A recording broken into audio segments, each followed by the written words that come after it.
말씀 앞에 하나님을 만나는 은혜의 시간입니다. 우리 아침 예배로 하나님 앞에 함께 나가겠습니다.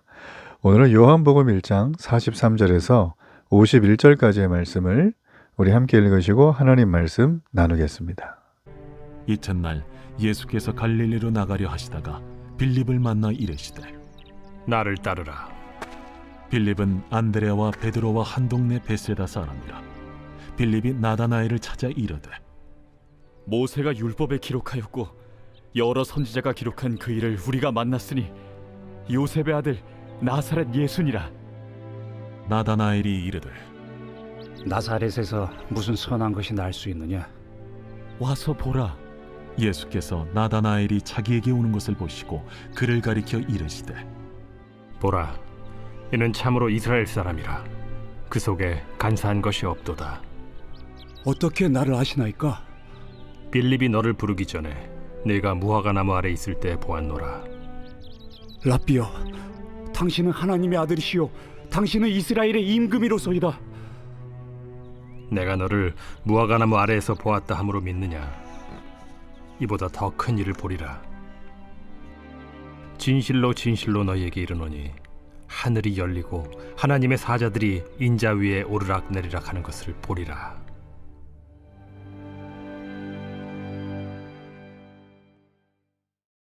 우리가 길거리를 가다 보면 사각지대가 있습니다. 거기에서 범죄가 발생해도 우리가 객관적으로 증거를 수집할 만한 데이터가 부족한 지역이죠. 우리의 신앙생활에도 사각지대가 있어요. 바로 우리의 한계, 우리의 선입관과 편견이 자리 잡은 그곳입니다. 우리에게는 육체의 한계가 있죠. 그리고 연수의 한계가 있어요. 사는 날의 한계가 분명해요. 그래서 우리에게는 이 한계를 직시하는 게 중요합니다. 그뿐 아니라 우리는 세상의 모든 걸 다 알 수가 없어요. 지식의 한계가 있습니다. 그리고 우리는 세상의 편견을 갖고 살아요. 자, 오늘 본문에 등장하는 나다나엘은 바로 이렇게 한계와 편견을 가진 사람이에요. 자, 예수님은 그를 어떻게 대하시면서 하나님 나라의 일을 보여주시는가? 우리가 한번 그 부분을 살피겠습니다. 자, 46절까지의 좀 내용을 좀 보면 참 놀라운 소식을 주는데 반응이 차갑습니다. 예수님은 갈릴리로 가시다가 빌립을 만나요. 그래서 예수님은 빌립에게 한마디 하세요. 나를 따르라. 자, 이거는 예수님이 제자로 부르신다는 뜻이죠. 정말 중요해요. 나를 따르라 이 한마디에도 오신다. 물론 우리가 예수님이 아니기에 지나가는 사람에게 나를 따르라 그러면 그 사람이 안 따라올 가능성은 99%겠죠. 여러분, 그러나 이 요청, 이 초청은 매우 중요해요. 예. 자, 이렇게 제자로 빌립을 부르죠. 그리고 보게 될 나다니엘의 경우와는 다르게 예수님은 그를 제자로 즉시 부르시면서 제자를 삼으십니다. 참 놀라워요. 자, 빌립은 이제 예수님의 제자가 되자마자 오늘 본문의 행간에는 그가 어떻게 되었는가, 어떤 과정인가가 나와 있지 않지만 제자로 완전히 세워진 건 분명해요. 자, 제자가 된 빌립은 즉시로 한 사람을 찾아가는데 나다나엘입니다. 중요한 사람이죠. 그러면서 얘기하기를 이렇게 소개해요. 내가 메시아를 만났다 이렇게 얘기를 해요. 자, 여러분, 안드레가 했던 거나 지금 빌립이 하는 거나 똑같아요. 메시아를 만났다라는 것입니다. 그러면서 이 나다나엘을 예수님께 데려갑니다. 저는 여러분이 전도에 굉장히 중요한 원칙이 여기 있다고 봐요. 복잡하고 힘든 얘기할 필요 없습니다. 우리가 심플하고 아주 단순하게 빌립은 또 안드레는 메시아를 만났다. 우리의 왕이다. 우리가 그렇게 기다리는 분이다. 같이 가보자 라는 거죠. 자, 이런 과정을 통해서 나다나엘이 나사렛에서 무슨 선한 것이 날 수 있겠냐. 자, 이렇게 빌립에 예수님께 데리고 가려고 하는데 뭐 거절을 하죠. 반문하면서. 그렇죠? 이런 경우 우리가 많이 당하죠. 그렇지만 빌립은 확신을 가지고 아주 단호하게 말합니다. 와서 보라. 이렇게 제안을 하는 거죠. 여러분, 예수님이 빌립과 나다나엘을 부르시는 과정 속에서 우리에게 주는 굉장히 중요한 영적인 교훈이 있어요. 자, 여러분, 우리가 예수님을 따르는 제자가 되기 위해서는 어떻게 될까요? 즉각적인 결단이 필요해요. 그리고 편견을 극복하는 게 필요합니다. 자, 예수님은 빌립을 만난 즉시 그분을 따를 것을 요구하셨어요. 그러면서 그를 제자로 부르셨어요. 이게 보통 일이 아니에요. 금방 말씀드린 것처럼 예수님쯤 되니까 가능하지라고 생각할 수밖에 없어요. 여러분, 그러나 우리가 예수님의 제자여 하나님의 자녀라면 우리 역시 이런 은혜와 능력이 임합니다. 여러분, 이걸 믿으셔야 돼요. 우리가 선교 현장에 가보면 이런 일은 지금도 굉장히 많이 일어나고요. 그리고 현재 우리가 살고 있는 대한민국에도 하나님의 예비된 자들을 만날 경우에 이런 경험들을 한 분들의 얘기를 자주 듣습니다. 여러분, 우리도 이것을 기억할 필요가 있어요. 자, 여러분, 그리고 나다나엘은 세상적인 편견이 있었죠. 그죠? 예. 아니, 뭐 나사렛에서 선한 게 나겠니? 라고 하면서 회의적인 태도를 보여요. 그의 제안을 거절하는 것처럼 보이죠. 우리 주변에도 그런 분들이 꽤 많죠. 예. 때로는 나 자신이 주님 앞에 나왔지만 주님의 깊은 사랑을 더 깨닫지 못하도록 스스로가 맡고 있는 편견이 있어요. 그런 게 좀 있어요. 예. 그 편견들이 다양할 거예요. 지식적인 거, 영적인 거, 삶의 경험적인 거, 기타 등등 여러 가지가 있을 겁니다. 여러분, 그렇지만 이 차가운 반응에 빌립의 해결책은 간단했어요. 와서 보라. 이 확신의 참말, 단호한 말로 그를 주님께로 인도하는 거죠. 여러분, 이게 너무나 중요합니다. 이분이 예수님 믿을 것 같은데 그 걸림돌이 되는 그 지점을 넘게 해주는 게 전도입니다. 우리가 그 일을 감당해야 될 줄 저는 믿어요. 우리가 47절과 48절을 보면 아주 흥미로운 얘기가 나오는데 나다나엘이 예수님을 만나죠. 그런데 예수님은 그의 심중과 행동을 꿰뚫어 보시는 거예요. 그의 마음을, 그의 생각을 다 하신다는 거죠. 예수님은 지금 편견 때문에 예수님께 나오는 걸 거절했죠. 이 사람 분명히. 그럼에도 불구하고 너 속에 간사한 것이 없다. 너는 참 이스라엘 사람이라고 말을 하셨어요. 예, 그리고 예수님이 빌립이 나다나엘을 부르기 전에 이미 무화과 나무 아래에 있는 그를 보셨다고 말씀을 했어요. 자, 여러분, 이것도 스가랴 3장 8절로 10절의 말씀을 성취한 거예요. 거기에는 메시아, 약속된 메시아가 등장을 합니다. 그러니까 이미 보셨어요. 예수님이.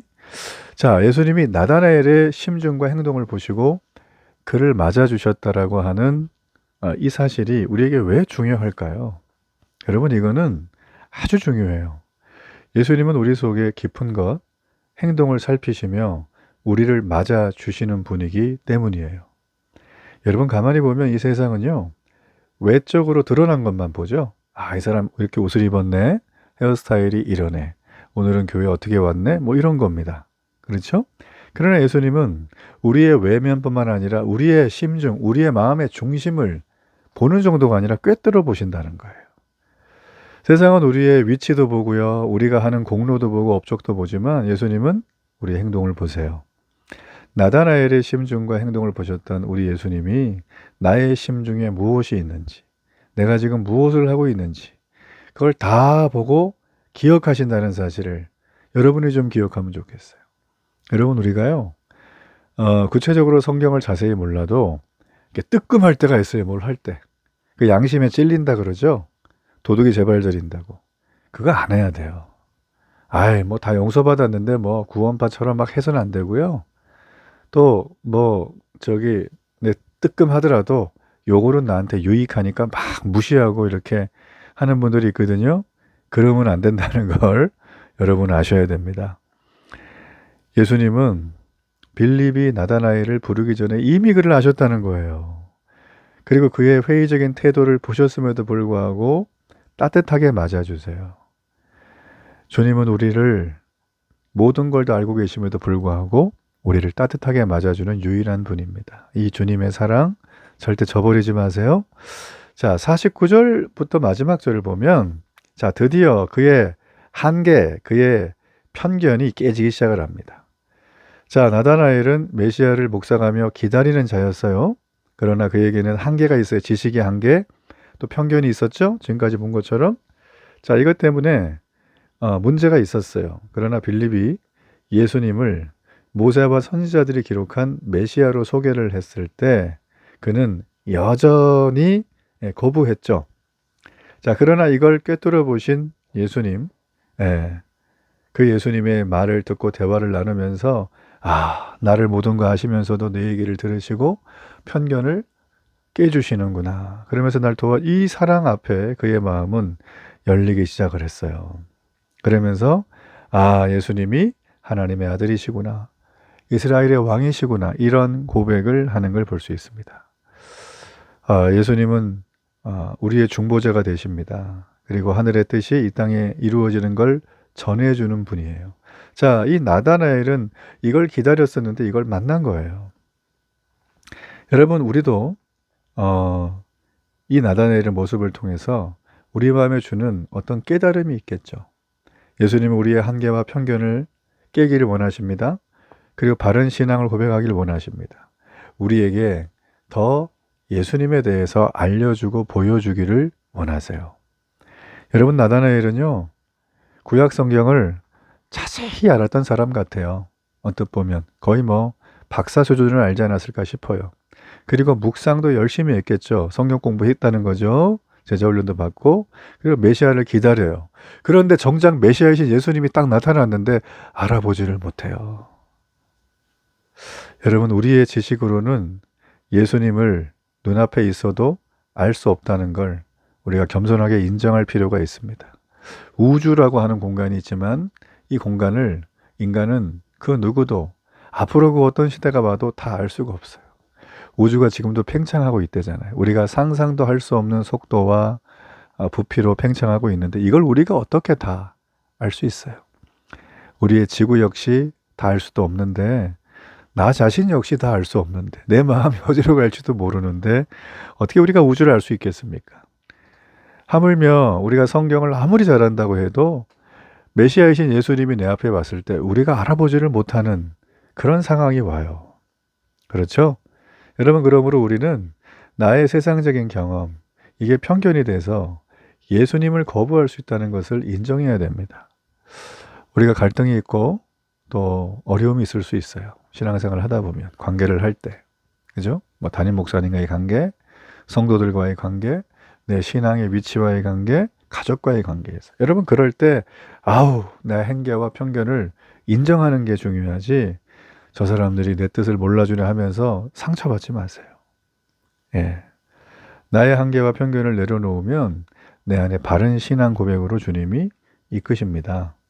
예수님은 우리가 한계와 편견을 깨고 올바른 고백을 드리는 걸 너무나 기뻐하세요. 그렇죠? 그리고 우리에게 약속하셨던 나다나엘에게도 그것을 알려주셨는데 우리에게도 하나님의 뜻과 마음들을 알려주신다는 거죠. 여러분, 이 아침에 이걸 하나를 좀 기억하면 좋겠어요. 우리의 한계와 편견을 깨도 우리는 괜찮다라는 겁니다. 그걸 깨는 순간 우리 주님은 압도적인 은혜로 우리에게 부어주십니다. 그런 은혜를 경험하는 축복의 하루가 되기를 바랍니다. 결단의 기도를 드리겠습니다. 살아계신 하나님, 오늘도 주의 크신 은혜, 압도적인 은혜, 크신 주님의 사랑 경험하길 원합니다. 나의 삶의 경험과 한계, 모든 것들, 아버지, 내가 편견으로 작용하고 있는 게 있다면 이 시간 다 깨워주시고 주님 앞에 나가 메시아이신 주님을 만났다고 하는 빌립의 고백, 나다나엘의 깊은 감동으로 오늘도 하나님 인도하시고 붙들어 주옵소서. 세상의 편견 앞에 굴하지 말게 하시고 오직 주의 복음 말씀을 들고 서나갈 수 있도록 도와주옵소서. 예수님 이름으로 기도합니다. 아멘.